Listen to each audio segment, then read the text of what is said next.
Hello there. My name is James McClellan, and it is my pleasure to be speaking with you today. Today, I would like to present to you a number of things.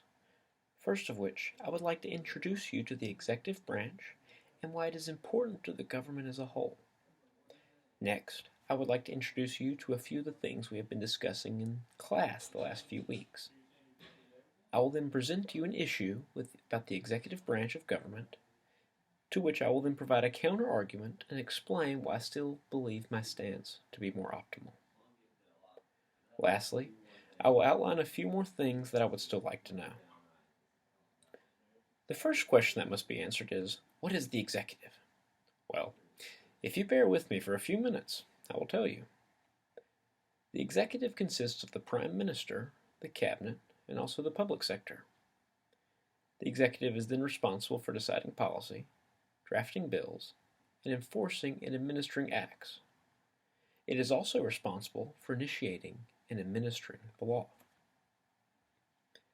Now, let me go over a few of the more foundational pieces of information that we have researched in class the last few weeks.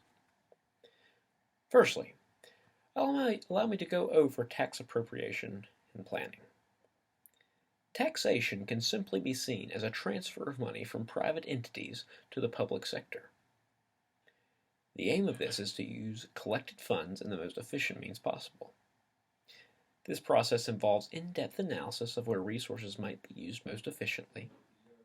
Discussions and standards are the primary means of doing such, and the focus of this process is to use these funds for the optimal amount of good.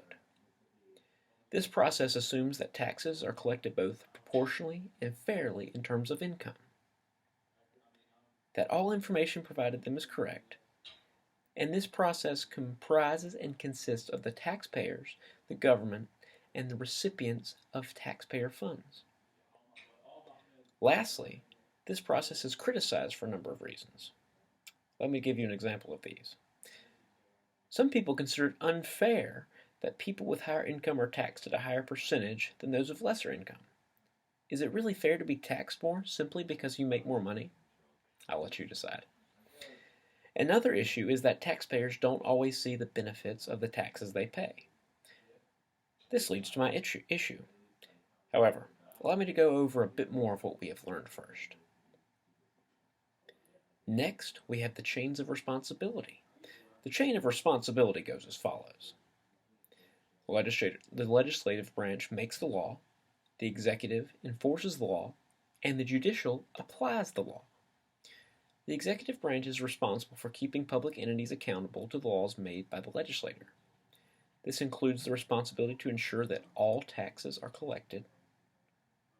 As a whole, chains of responsibility reflect a hierarchical system that shows how responsibility is increased with every step up in the government. For instance, the biggest problems will be faced by the ministers in whichever field it applies to. But if a problem can be handled by someone at a lower level, they will go ahead and do so. Next, we have the financial and performance accounting aspect. This can most directly be seen in the New Zealand budget, as it is the most relevant piece of this. The budget is announced by the Minister of Finance, and he explains where funds are being appropriated over the given year. Now, let us transition over to my issue. My issue can succinctly be stated as a lack of transparency in government, and more specifically to the way they handle and report financial information. Before explaining why I chose this topic, allow me to define what I mean by transparency. A transparent government can be seen as being relevant, accessible, timely, and accurate. This means that they should present information in a plain and comprehensive language. It should also be made available in ways that are appropriate for different audiences. And information should also be made in sufficient time for proper analysis to occur, and should be up to date with current events. Now on to a more important question. Why did I choose this topic? You see, I believe transparency in government to be essential in order for a country to reach its potential, as well as to operate in the most efficient manner possible. I also believe that transparency provides a level of assurance for all the people in society. If the people are confident and they believe in what the government is doing, the morale of the country will be higher, and the country will thus be more prosperous. I also believe transparency in government to be important as it keeps the government accountable for the money it spends, as well as the actions it commits. As we shall later see, the episode with Judith Collins provides ample evidence of this. Another reason why I believe in the importance of transparency in government is because that it is what government was intended for in the first place. Politicians are elected in order to represent the people to the best of their abilities. This is usually not the case, as politicians are more concerned with being re-elected for the next term rather than seeking out the maximum amount of public good. Politicians should serve as public servants, not greedy businessmen. This topic shall also be addressed later via the arguments of public choice. But enough of that. Now, please allow me to tell you about the results of poor financial management. Poor financial management leads to horrendous results. A loss of political control will usually follow if poor financial management has preceded it. Greece and Ireland are prime examples of this, and bring to light many things that other governments ought to learn from and avoid in the future. However, poor financial management has an even worse possibility. If financial management is so bad, the people may begin to question the very system of government and thus lead to an abandonment of democracy as a whole. This is a bit of an extreme situation, but nevertheless remains a viable possibility. The current status of the United States of America is a prime example of what not to do in financial management. David Walker, who happens to be a former Comptroller General of the United States, has tirelessly attempted to increase awareness of the sorrows of America's financial situation. He says that it's time for us to wake up, and wake up America, to the threat of our own fiscal responsibility. He goes on to point out that in order for all the federal government's commitments to be covered, every man, every woman, and every child in the entirety of the United States are responsible for more than $250,000 in debt. He then equates this to having a mortgage but lacking a house. Such a desolate financial situation is difficult to wrap one's mind around, but it nevertheless exists. This in turn begs the question as to how a situation was to ever reach such dismal levels in the first place. The answer to said question is immensely complicated and cannot be simplified down to one single mistake. However, the lack of transparency in what the government was doing all these years financially is without a doubt the underlying problem. They simply have not been held accountable for the mountains of debt they are putting the country in, and such transparency must be implemented if there is to be any hope of ever erasing this deficit. The sovereign debt crisis also provides ample evidence of the government's inefficiencies in accounting. It shows that financial positions are exceedingly poor and that reform is most assuredly needed. The Sarbanes-Oxley Act in 2002 led to huge reform in the private sector of financial reporting. However, that remains in the private sector and also in America. And in this case, it is the public sector of New Zealand that is in need of reform. Is there anything comparable to the Sarbanes-Oxley Act that might be done for the public sector here in New Zealand? Well, let's find out. To illuminate some of the faults in government, we need not look further than this quote from Bill Gates. He said, "State governments use tricks that would make Enron blush." Well, for those of you that do not know, Enron Corporation is documented as having committed one of the biggest acts of financial fraud in history. Thus, if this statement from Bill Gates is correct, there is much that governments are hiding from the public. And what they are hiding does not sound too savory. Now, let us look to Hans Hugervorst, the chairman of the International Accounting Standards Board, in hopes that he will provide some evidence for the importance of transparency in government.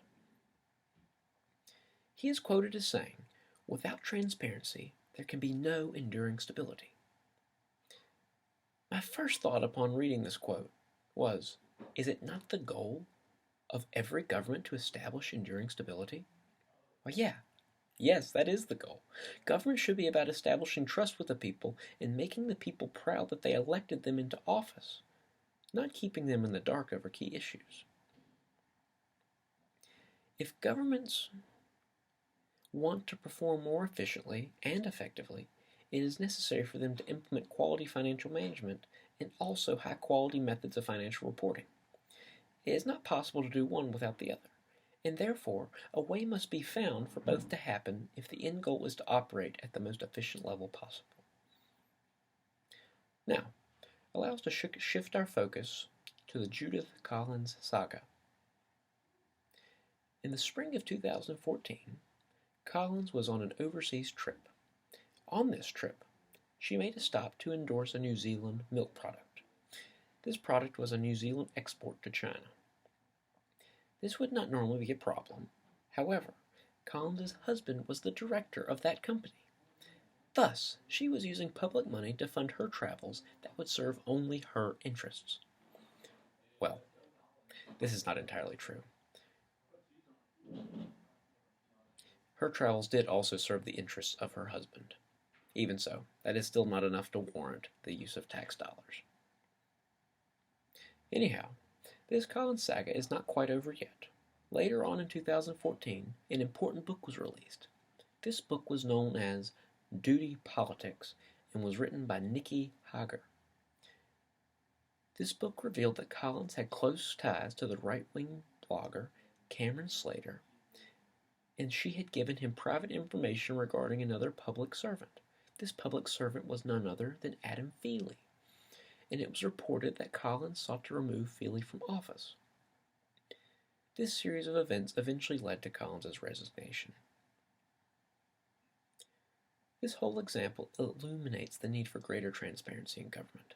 Politicians simply should not be allowed so much secrecy. They are public people elected by the people to serve the people's best interest. Therefore, it is unacceptable for such public persons in the executive branch to act in such secretive and private manners. Collins was able to get away with representing her husband's company while she was traveling on taxpayer dollars. This goes directly against what tax dollars are meant to be used for in the first place, because tax money should be used to benefit the taxpayer, or at least society as a whole. If greater transparency in government were to be implemented, such a problem could be avoided in the future. Collins was singled out as having made a mistake and rightly punished for wrongdoing. Given the punishment was not severe in the slightest, she still was singled out for it. However, how many instances of such misappropriation of tax funds have occurred that were not found out, that were not discovered? We cannot know for certain, but we can know that the greater transparency will enable governments to eliminate such action in the future. Now, I will provide a few counter-arguments to the transparency in government that I have previously advocated. One of the biggest obstacles in providing transparency of government is that the incentives for politicians to do so are typically short-term and usually less beneficial to the public interest than the public would hope for. To put it simply, politicians are not angels, and they want to be re-elected, and oftentimes the benefits of them acting in an angel-like way do not merit the cost. If providing transparency puts their potential re-election at risk, it really is not much of a surprise that they would shy away from it. Perhaps the biggest counter-argument to the implementation of transparency in government is the theory of public choice. This theory assumes that people are guided, for the most part, by their own self-interests, and this depends on your own philosophical views. But this can be seen as simply a fundamental aspect of human nature, and it can't not be denied just because a person is positioned in a political office. As such, voters will typically vote for the candidate that offers the voter, and the voter alone, the greatest potential gain. As a whole, we must understand that politicians are people too, and that they will continue to act out of self-interest, no matter the reform that takes place. Another counter-argument can be seen in the idea that politicians know best. This situation can be compared to the relationship between a parent and a child. A parent has more experience and a greater wealth of knowledge than does the child. Therefore, on issues of importance, the parent will most assuredly have a better idea of what to do than the child would know what to do. Now, allow me to bring this analogy back to the topic at hand. A minister of government, someone in the executive branch, is like a parent.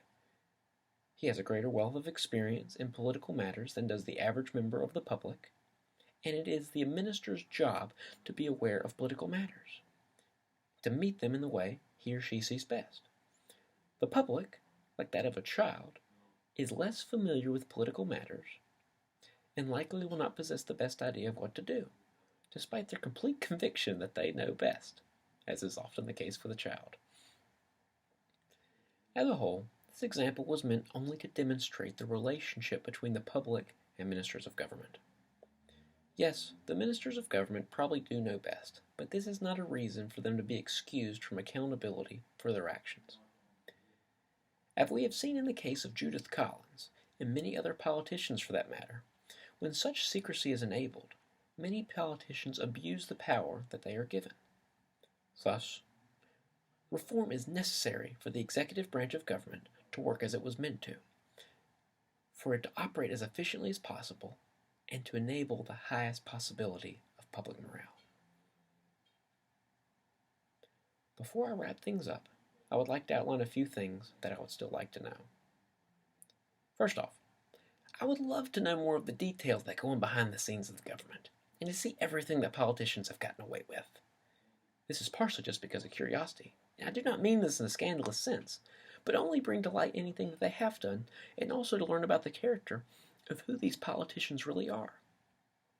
In my view, I have never really felt like I knew who a politician was. I know they will say just about anything to get a vote, and have thus never completely trusted what they say.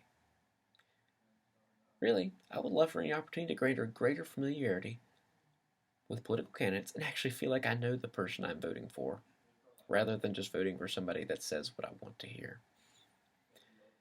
Another thing I would like to know is surely an impossibility, as I would like to know what exactly would happen if such transparency measures were implemented.